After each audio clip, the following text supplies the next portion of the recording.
Arrow Creek Valley, Montana Territory, September 1886. The air held the first brittle premonition of winter, a sharpness that made the clang of a hammer sound thin and final. While other settlers were chinking logs and stacking the last of their firewood, János Varga was doing something that made no sense. He wasn't building a cabin. He was building two enormous, rough-hewn barns, their skeletal frames rising in parallel like the ribs of some great beast. They were spaced exactly 24 feet apart, a deliberate and unchangeable distance that seemed to be the whole point of the exercise. Virgil Sprague, the settlement's most respected carpenter, stopped his wagon on the track above Varga's claim, his hands resting on his hips. With 27 cabins built across 2 territories, Sprague understood the grammar of frontier construction. You built the home first, the warm heart of the homestead. Outbuildings came later, as time and resources allowed. Building the sheds before the house? That's madness, Varga, he called down, his voice carrying easily in the clear air. János Varga, a quiet man of 40 with the broad shoulders of a man who worked with heavy timbers, merely looked up, touched the brim of his hat, and went back to hoisting a beam. He offered no explanation. The lack of a defense only fueled the mockery. Dillard Hooks, the freighter who hauled supplies from Fort Benton, pulled up his team a week later and let out a loud laugh that startled his mules. "He's building a canyon, not a home," Hooks declared to anyone who would listen at the trading post that evening. "Got 2 great walls of lumber with a patch of dirt between them. Maybe he plans to live in the gap." The word foolish attached itself to the Hungarian's name. He was the foolish man building a wooden trench, the crazy man building barns for a herd he didn't own, while his family still lived in the cramped, temporary soddy they dug into the hillside. The mockery was not malicious. Not entirely. It was the valley's way of policing its own hard-won knowledge. There was a right way to survive out here, a formula proven by frozen winters and unmarked graves. János Varga was ignoring the formula completely. What did this quiet Hungarian, a former shipwright from a landlocked country, understand about the elemental physics of wind and warmth that a valley of experienced, intelligent frontier builders had missed entirely? The answer would not be found in the quality of his joinery or the thickness of his logs, but in the empty space he was so carefully preserving between 2 unheated walls. If you stick with me for the next few minutes, I promise to show you the forgotten science behind this strange design. The principles are as relevant today as they were in 1886. So hit that subscribe button, give this video a like, and tell me in the comments where you're watching from. Because the story of János Varga isn't just about building a cabin. It's about a fundamentally different way of seeing a problem that everyone else thought they had already solved. János Varga was not a man shaped by the prairie. He had been shaped by the Danube River. For 20 years in his native Hungary, he had been a master shipwright, building the heavy river barges that plied the great waterway from the Black Forest to the Black Sea. He didn't just understand wood, he understood fluid dynamics. He knew how water curled around a hull, how it pushed and dragged, and how the shape of a vessel could either fight the current or use it. To him, wind was just a thinner, faster river, and a house was just a boat moored in its current. He, his wife Ilona, and their 2 small children, Bence and Reka, had arrived in the Arrow Creek Valley the previous year, full of the immigrants' fragile, ferocious hope. They had bought a standard claim and built a standard cabin, a single-room structure of lodgepole pine, chinked with mud and moss. It was a good cabin, built to the exact specifications that Virgil Sprague advised for all newcomers, and in it, they had nearly frozen. It wasn't the depth of the cold that shocked him. It was its constancy, its invasive, perpetual motion. The Montana wind was not like the intermittent gusts of Europe.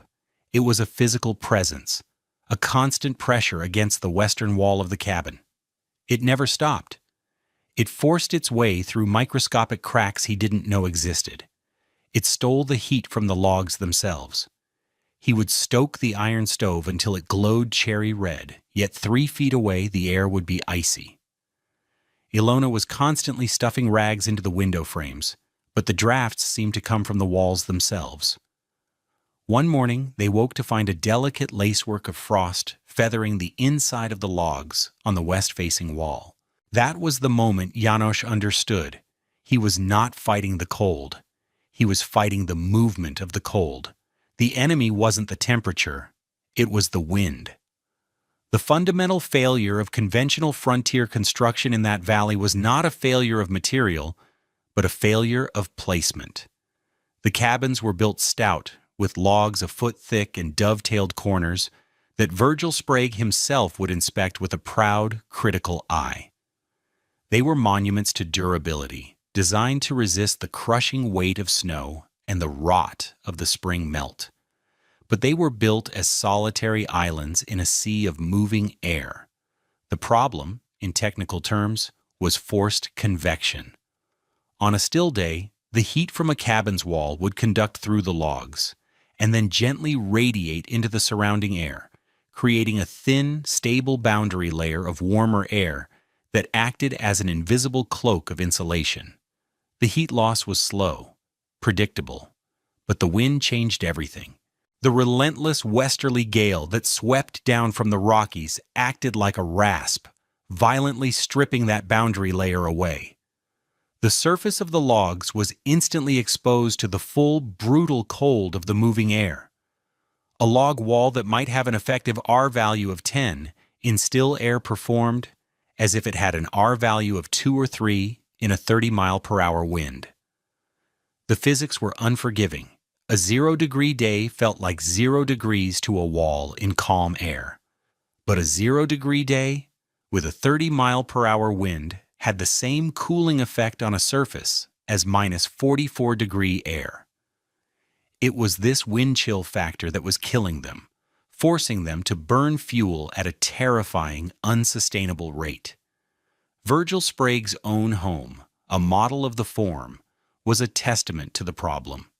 It was a beautiful structure, 2 stories with a stone fireplace big enough to roast a deer. Yet every winter, his family was forced to retreat into the 2 rooms on the sheltered eastern side of the house. The western rooms were used for cold storage. He burned 10 cords of seasoned cottonwood and pine each winter, a small forest worth of fuel, just to keep the core of his house livable. He, like everyone else, saw the solution as more wood for the fire, thicker walls, tighter chinking. They were trying to armor the ship when János Varga had decided to move the ship to a calmer harbor. The construction of the Varga compound was an exercise in brutalist priorities.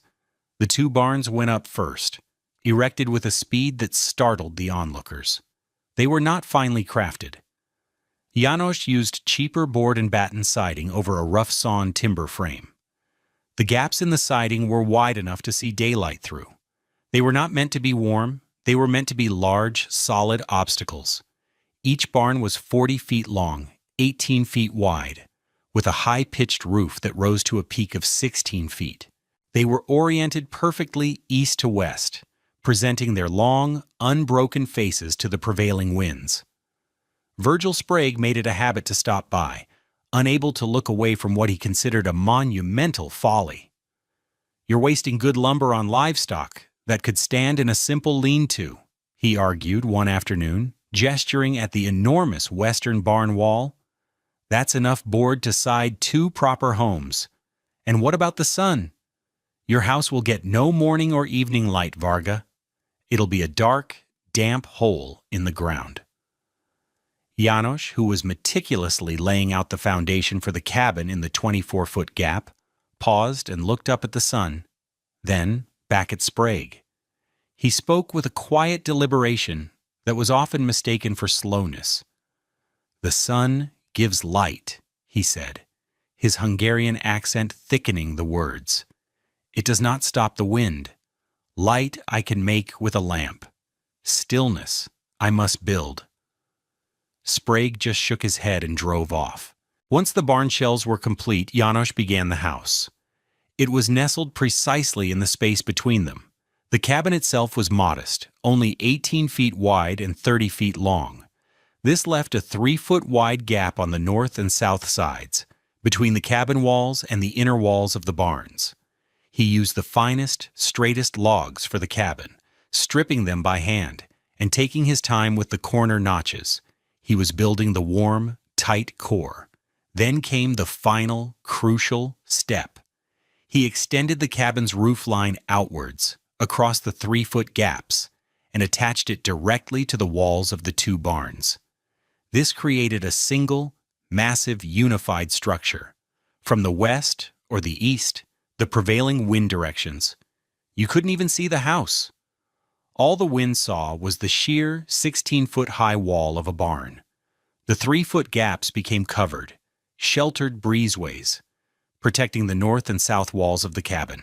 The only exposed walls of the house were the front and back, which faced into the sheltered 24-foot-wide courtyard. Dillard hooks brought a load of milled lumber for the floors and stood staring at the finished form. It was unlike anything he had ever seen. It looked like a military fortification, a frontier redoubt. "Planning on standing off a siege, Varga?" he guffawed.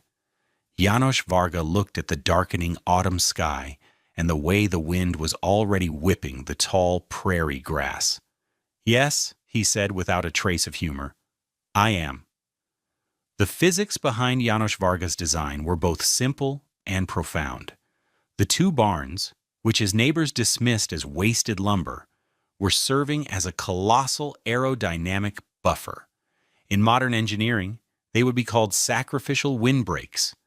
Their sole purpose was to absorb the kinetic energy of the wind and dissipate it. When the prevailing westerly wind, traveling at 30 or 40 miles per hour, slammed into the 40-foot-long, 16-foot-high wall of the western barn, it could not pass through. It was forced to go up and over the entire compound, or split, and go around the far ends. The vast majority of the air mass was deflected high above the roof line. A similar effect would happen with the less frequent but still powerful easterly winds hitting the other barn.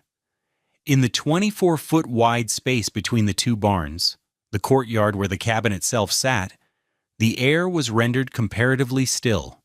It was not a perfect vacuum, of course. There would be eddies and gentle circulation, but the gale-force winds were gone. This was the critical insight János had brought from his experience with barge design. He knew that behind any large object in a current, there is a pocket of calm, an eddy fence. He had simply built a permanent architectural eddy fence for his home. The implications for heat loss were staggering. As established, the primary thief of warmth in the valley was convective heat loss driven by wind chill. Virgil Sprague's beautifully built cabin walls were losing BTUs of heat energy at a calamitous rate because they were in a perpetual, minus 44-degree effective environment. But the walls of János Varga's cabin were not. They were losing heat into a pocket of still air that was, at worst, the actual ambient temperature. The R value of his foot-thick log walls was now able to perform at its maximum theoretical potential. The relentless stripping of heat had been stopped. The covered breezeways on the north and south sides further enhanced this effect, creating 2 more buffer zones of trapped dead air. The only parts of his home truly exposed to any significant airflow were the front and back doors, which faced into the sheltered courtyard. He had created a microclimate. While the rest of the valley was a wind tunnel, the Varga homestead contained a small, engineered zone of atmospheric peace. He hadn't just built a house, he had built a system. The barns were not outbuildings. They were the outer shield. The cabin was the keep. His neighbors had focused on perfecting the keep, leaving it exposed on the battlefield. János had built the fortress first. The winter of 1886 to 1887 descended not as a season, but as a judgment. It would be remembered by the old-timers as the Great Die-Up, a winter of such sustained, brutal cold and wind that it reshaped the landscape and the cattle industry forever.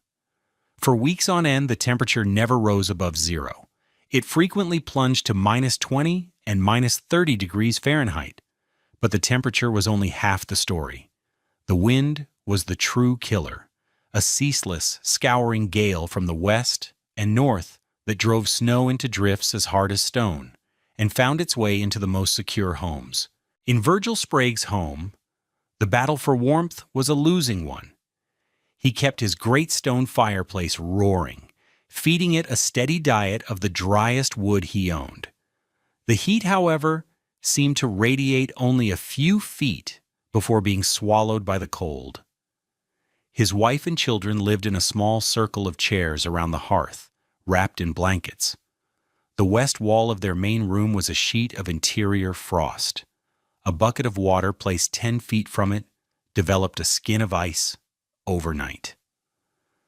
Virgil was burning through a cord of wood every 5 days, an astonishing rate that filled him with a cold dread as he watched his woodpile shrink.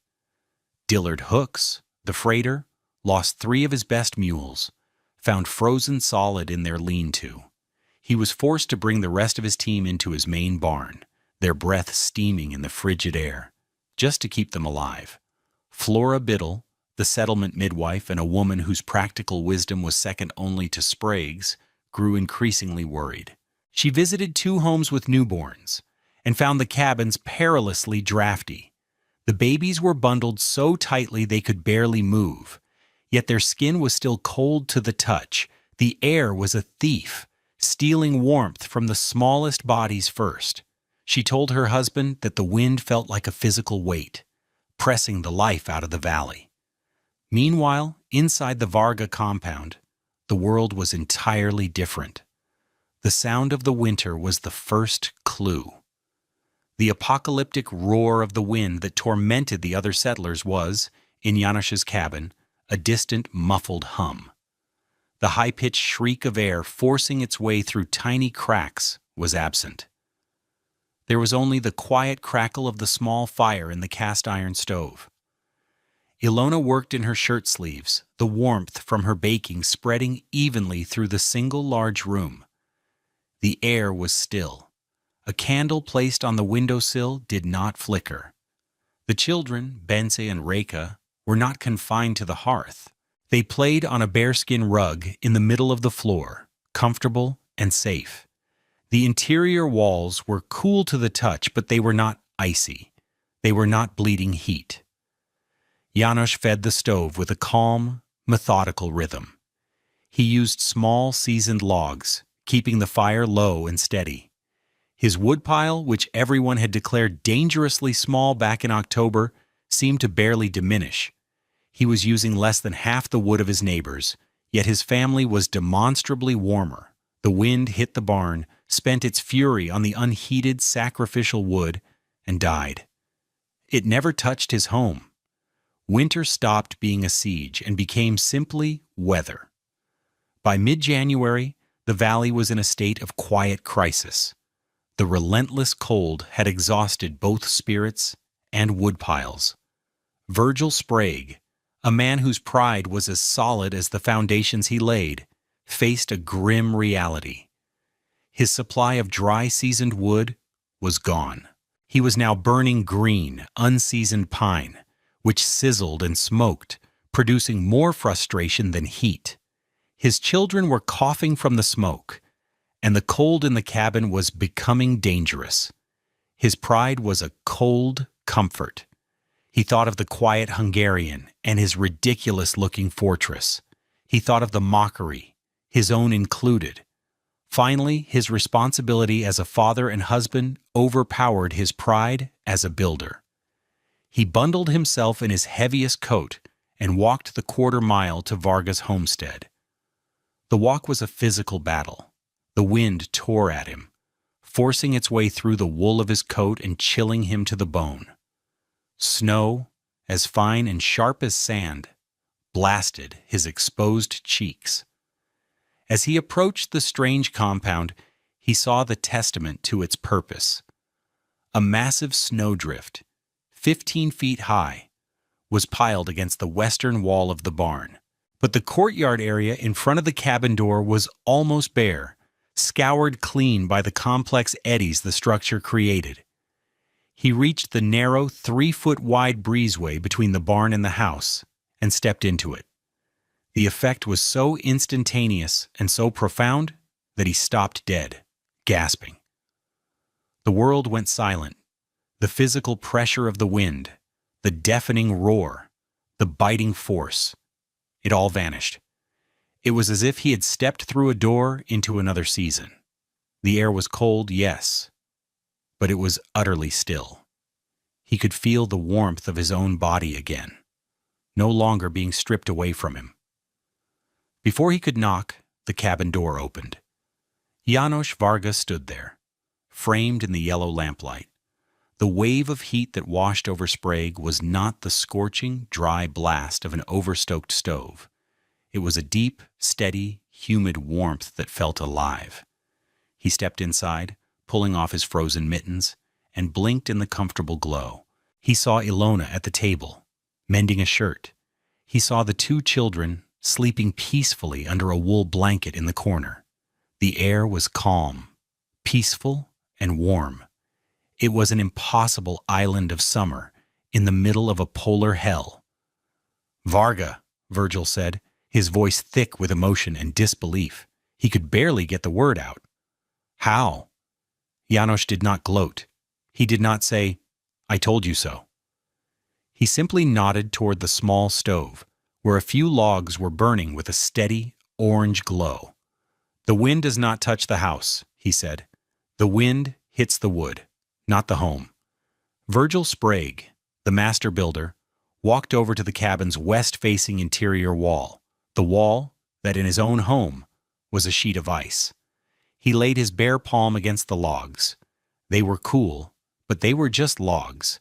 They were not a source of cold. They were not bleeding the life from the room. In that moment, 20 years of hard-won frontier experience felt like a fool's education. He had been building walls. János Varga had been building stillness. Virgil Sprague was a man of integrity.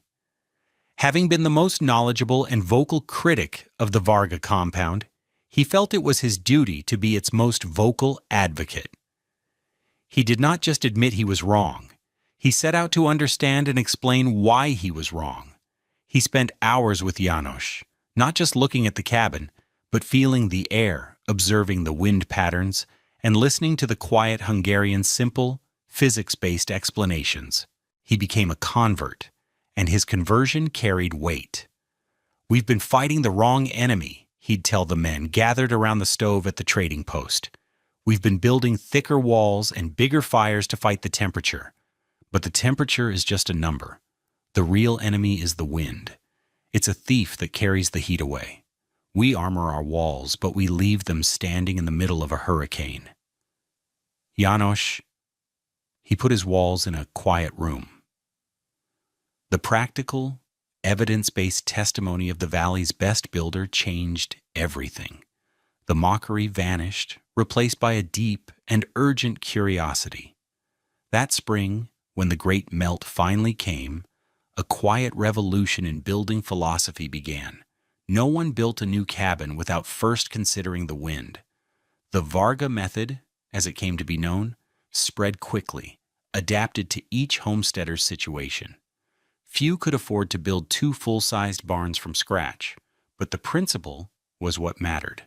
A family building a new cabin on the north side of the creek nestled it into a dense stand of aspen that served as a natural windbreak. Another built his home in the lee of a tall, stone bluff. Dillard Hooks, the freighter, hired 2 men to help him construct a massive 12-foot-high solid wood fence 50 feet to the west of his existing house. It wasn't as elegant or as effective as the Varga compound, but the following winter, he reported cutting his wood consumption by 1/3. The constant, soul-sapping draft against his west wall was gone. By 1890, the technique was common knowledge. The county extension agent at the time, a man named Irwin Hubble, documented the practice in a widely distributed pamphlet titled building for warmth, efficiency, and orientation in the Montana home.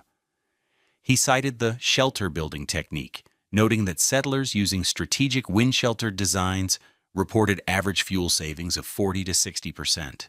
The knowledge spread not through architectural blueprints, but through neighborly conversation and visible results. A smaller woodpile, a less stressed family. This intuitive grasp of aerodynamic sheltering and microclimate creation predates formal building science by nearly a century. János Varga was, in effect, practicing the core principles of passive design that would not be rediscovered and formalized by architects and engineers until the energy crises of the 1970s. Modern skyscrapers undergo extensive wind tunnel modeling to prevent the creation of dangerous wind vortexes at street level, a sophisticated version of what János achieved with his barns. Today, sustainable architecture relies on these very ideas. Landscape architects use rows of trees, shelter belts, to protect buildings from winter winds, reducing heating costs. The concept of the rain screen facade, a popular feature in contemporary high-performance buildings, involves creating an outer, uninsulated cladding that shields the primary insulated wall from wind and rain, leaving a gap of still air in between. This is, in essence, the Varga compound on a micro scale. What he built out of necessity from rough-sawn lumber is now a celebrated strategy in the quest for energy-efficient design. It is a powerful reminder that the most advanced ideas are often the simplest, born from careful observation of the natural world. The ultimate lesson of the Varga compound was not about joinery or insulation, but about the profound power of redefining the problem. The settlers of Arrow Creek Valley saw their cabin as the system to be perfected. They focused their considerable skill on the thickness of the logs, the tightness of the chinking, the efficiency of their stoves. Their goal was to build a perfect object. János Varga saw the cabin as merely one component in a much larger system, a system that included the relentless wind, the path of the sun, and the topography of the land itself. He didn't try to build an infinitely strong wall to defeat the wind. He simply stepped out of the wind's path. He changed the environment, not just the object within it. This shift in perspective is the wellspring of all true innovation. It is the humility to accept that some forces cannot be overpowered, only understood and accommodated. It is the wisdom to see the invisible currents that shape our world and to place ourselves and our creations in a more favorable position within them. The Montana frontier was a harsh teacher. It did not reward stubbornness or blind adherence to tradition. It rewarded what worked. And in the winter of 1886, what worked was the quiet wisdom of a Hungarian shipwright who knew that the best way to win a fight with a river is to never get in the water. That's how real wisdom spreads on the frontier. Not through patents or publications, but through the quiet evidence of a warm home and a small woodpile. I hope you found this story of frontier ingenuity as fascinating as I did. If you want to learn more about these forgotten principles of survival and design, make sure you're subscribed to the channel and have clicked the notification bell. Please give this video a like to help us reach more people, and let me know in the comments, what's the cleverest low-tech solution you've ever seen for a big problem? Thanks for watching. The content of this video is for educational and storytelling purposes. It presents a historically inspired reconstruction of events. The characters, names, and specific incidents depicted are fictionalized, while the building techniques and scientific principles are based on real historical practices. This video does not constitute professional, technical, or legal advice. Any application of these or similar techniques should be done in accordance with modern building codes, safety standards, and regulations.